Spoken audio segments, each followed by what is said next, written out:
शिक्षकों को पूरे विभाग की ओर से विशेष रूप से आभार प्रकट करना चाहूँगा कि आज के इस कार्यक्रम के लिए और जो सराहनीय कार्य जो अभी हम लोगों ने कुछ परिवार जिन्होंने अपने परिवार के सदस्य को खोया है उनके साथ संवाद किया और ऐसे कठिन घड़ी में उनके साथ ये जुड़े रहे, इतने कटिबद्धता के साथ, इतने पवित्रता के साथ जुड़े रहे, इसके लिए संगठन के पदाधिकारियों को, संयोजकों को बहुत बहुत बधाई देता हूँ। मैं अनुरोध भी करूँगा कि किसी भी संस्था की आत्मा उसका व्यवहार होता है, उसकी कटिबद्धता होती है।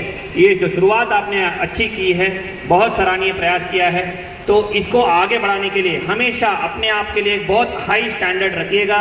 व्यवहार के लिए कटिबद्धता के रूप में इसकी जो शुचिता है, इसकी जो पवित्रता है, इसको कभी भी किसी की आड़ में आप सबकी और हम सबकी जिम्मेदारी है, इसको कभी भी कहीं हम प्रदूषित ना होने दें और इसमें अपने स्टैंडर्ड को कभी कमजोर मत होने दीजिएगा।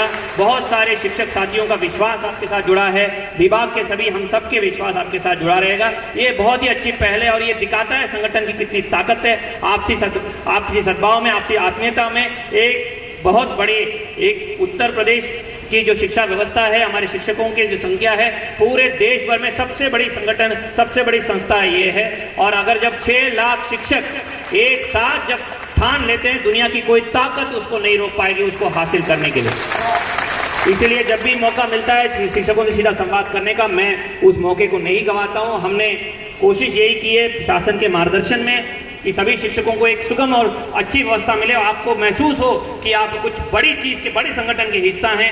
मनोबल अभी हमेशा ऊंचा रहे, क्योंकि जब भी ये संगठन होता है तो मैं इसको इस नजरिए से देखता हूं कि प्रदेश निर्माण का एक सम्मेलन है। प्रदेश निर्माण का करता यहाँ पे बैठे हुए हैं और इन्हीं के हाथों में पूरी बागडोर है। कोई भी बड़ा लक्ष्य महत्वाकांक्षी प्रदेश ने लिया हो, चाहे $1 ट्रिलियन की इकोनॉमी बनाने का लक्ष्य हो, चाहे वो सामाजिक सुधार का लक्ष्य हो, हर स्तर में जो मानव संसाधन उपलब्ध कराने की जो जिम्मेदार जो बागडोर है वो आपके हाथ में। हम सभी अगर किसी पदों पे बैठे हैं तो किसी न किसी शिक्षक का आशीर्वाद ही है कि हमें ये पद हासिल हुआ है। तो आपकी एक विशेष भूमिका है, विशेष जिम्मेदारी है।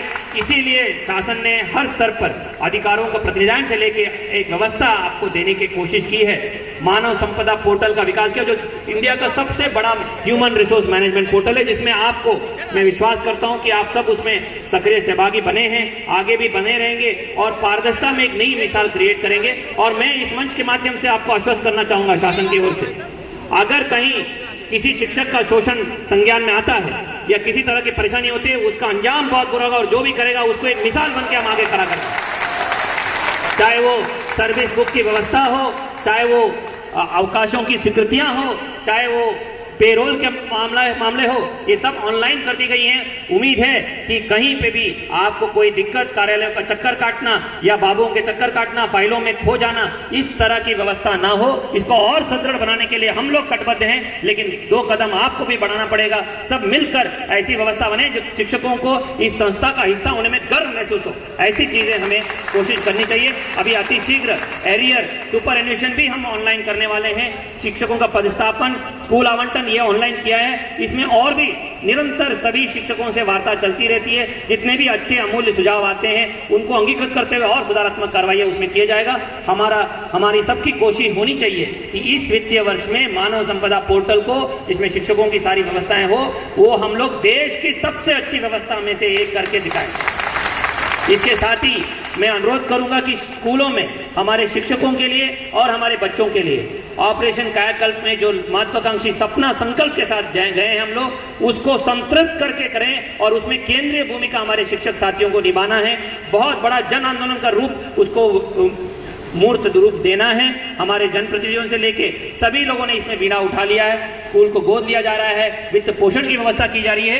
क्या आप में से कौन नहीं चाहेगा, कौन चाहेगा कि हमारे स्कूल मॉडल स्कूल के रूप में उन्हें और प्राइवेट टायर 1 स्कूल को टक्कर देने के ऊपर खड़ा रहें? इसीलिए हर ब्लॉकों में मॉडल स्कूल विकास करने के कायाकल्प के अभियान अभी हम लोगों ने लिया है और कोशिश यही है कि हर स्कूलों में lab, computer lab, language lab, वहां पे इंफ्रास्ट्रक्चर की फैसिलिटी, आरओ वाटर की सिस्टम, बिजली की व्यवस्था, हर स्तर की अवस्था अपना सुविधाओं को संतृप्त करने के लिए लगे हैं। लेकिन उसमें सभी शिक्षकों को ये सबको जोड़ने का काम करना चाहिए, चाहे वो पंचायत को हो, नगर निकाय को हो, जन समुदाय को हो, एलुमनी एसोसिएशन को, हर एक को। अगर आपने दरवाजा खटखटा लिया, अगर आपने आह्वान कर लिया, तो मुझे विश्वास है कि सब दिल में शिक्षा व्यवस्था को दिल में लेके चलते हैं, सब लोग जुड़ जाएंगे और ये अभी जो जन आंदोलन बना है और बृहद रूप लेगा और हमें सभी हमारे बच्चों के लिए और शिक्षकों के लिए, विशेषकर हमारे महिला शिक्षकों के लिए उत्कृष्ट से उत्कृष्ट व्यवस्था उन स्कूलों में जरूर मिलेगी। तो ऑपरेशन कायाकल्प में आप लोग सभी योगदान देंगे, सहयोग करेंगे। एक बार मेरे साथ दोहरा के बोले जय शिक्षा, जय शिक्षा। बहुत बहुत धन्यवाद। उसके साथ ही अभी शासन द्वारा अपने 100 दिन की योजना में जो विशेष अभियान और विशेष लक्ष्य लिया था कि सभी शिक्षकों को कैशलेस चिकित्सा व्यवस्था उपलब्ध कराया जाए, उसके लिए कार्य पूर्ण हो गया है। अति शीघ्र माननीय मुख्यमंत्री जी के कर कमलों से उसको हम लोग शिक्षकों को आच्छादन करने की प्रक्रिया पूर्ण कर लेंगे और ये बहुत बड़ी व्यवस्था है। मैं आपसे इस मंच के माध्यम से आग्रह करूंगा कि कहीं पे भी अगर उसका दुष्प्रचार होता है, कहीं पे इसके बारे में गलतफहमियां फैलाई जाती हैं, तो खंडन करिए। खुद आप अपना इंश्योरेंस पॉलिसी डॉक्यूमेंट चेक करिए, ऑनलाइन उपलब्ध होता है। जब ये शुरुआत हो जाएगी तो इसमें ज्यादा से ज्यादा लोग आच्छादित हो जाएं, क्योंकि इंश्योरेंस का कॉन्सेप्ट ही है कि ज्यादा से ज्यादा लोग उसमें आच्छादित हो जाएंगे। फिर इंश्योरेंस कंपनी के पास एक पूंजी इकट्ठा हो जाएगी और कठिन घड़ी में हमारे जितने भी लोग तकलीफ में रहते हैं, उस समय हम लोग उनको लाभ दे पाएंगे, उनको प्रतिपूर्ति दे पाएंगे, उनको हौसला दे पाएंगे। इसलिए ये जरूरी है कि इस पॉलिसी को हम लोग सफल बनाएं, उसमें हर एक शिक्षक का योगदान आना है। हम लोगों ने पूरा प्रयास करके प्रतिस्पर्धात्मक निविदा करके संस्था का चयन किया है।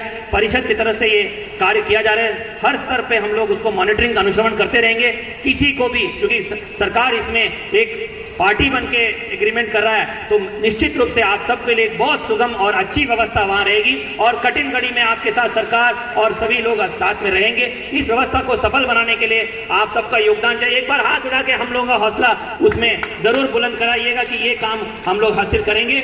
और इसके साथ सबसे इंपॉर्टेंट काम, कितने भी व्यवस्था बनाएं, कितने भी स्कूल चमका दें, कितने भी सड़कें बनाएं, अंत में लड़ाई है क्लासरूम के अंदर। शिक्षक और बच्चों के बीच में रिश्ता क्या है? क्या आप में से एक सभी लोग दिल से आवाज निकाल के करें, क्या प्रदेश को निपुण प्रदेश बनाएं या नहीं बनाएं? क्या हर एक बच्चे को अवसर की समानता और उसको कौशल विकास की ओर अग्रसर करें कि ना करें? तो हर एक व्यक्ति को ये निपुण भारत अभियान जो माननीय प्रधानमंत्री जी, माननीय मुख्यमंत्री जी ने ये कार्य हमें दिया है, इसको हमारे विभाग को अग्रणी लेकर रहना है। पूरे देश में अग्रणी प्रदेश के रूप में निपुण भारत अभियान में हमारा प्रदर्शन होना चाहिए। आप सबके क्लासरूम में नई सामग्री भेजी गई है, उपचारात्मक शिक्षा मॉड्यूल भेजा गया है, पोस्टर कन्वर्सेशन चार्ट भेजा, लाइब्रेरी की किताबें, स्पोर्ट्स इक्विपमेंट भेजा गया है।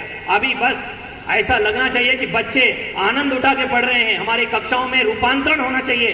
बच्चों को अब माँ बाप से लड़ाई करके देना चाहिए, मुझे आज स्कूल जाना ही है, मुझे खेतों में नहीं जाना है। ऐसा माहौल अगर आप लोग ठानेंगे तो निश्चित रूप से 6 महीने में हम इतनी बड़ी छलांग मार देंगे कि हमारे बच्चों को जो 2 साल की वैश्विक महामारी ने जो प्रतिकूल प्रभाव डाला है शैक्षिक दक्षताओं में, उसको हम इतना छलांग मार देंगे और उनको मुख्य धारा से जोड़ पाएंगे।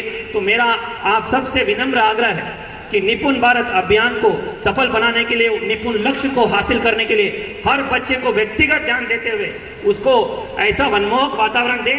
ये कोई सरकारी कार्य का दायित्व नहीं, ये हम सबके लिए जीवन का बुलावा है और उस बुलावा को पूरा करने के लिए हमको सब तन मन से लगना है, कटिबद्धता से लगना है। और मैंने बहुत सारे हमारे फील्ड के अनुभव में शिक्षकों को प्रतिभा देखी है। उत्तर प्रदेश की शिक्षा व्यवस्था से जुड़े हर एक शिक्षक की हुनर देखा है। अगर आपने ठान लिया हम निपुण प्रदेश सबसे पहले बन के दिखाएंगे, ये अभियान में हम सफल बनाएंगे। और नई शिक्षा नीति में जो हमारे लक्ष्य हैं, उसकी जो नींव है, जो प्रारंभिक शिक्षा, बुनियादी शिक्षा, हर एक गरीब बच्चे को हम उसके अवसर की समानता देंगे।